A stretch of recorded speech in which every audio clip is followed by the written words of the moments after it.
एक खिड़की साफ करने वाले ने देखा कि नई इमारत में कुछ गलत है। लोहे के बीम गलत लगे थे, सीमेंट घटिया था।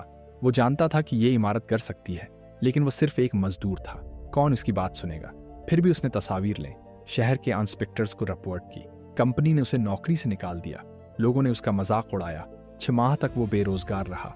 इस पर दबाव डाला गया कि वो अपनी बात वापस ले ले, लेकिन वो नहीं माना। जब इंस्पेक्टर्स ने तहकीक की तो सच सामने आया। बिल्डर्स कॉर्नर काट रहे थे। अगर इमारत बन जाती तो सैकड़ों लोग मर जाते। शहर ने उसे बिल्डिंग इंस्पेक्टर बनाया। आज वो मजदूरों के हकूक के लिए लड़ता है। लोगों ने उससे पूछा कि उसने ये खतरा क्यों उठाया। उसने कहा, खामोश रहना आसान था, लेकिन सच बोलना जरूरी था। एक फैसले ने सब कुछ बदल दिया, क्योंकि ईमानदारी कभी बेकार नहीं जाती।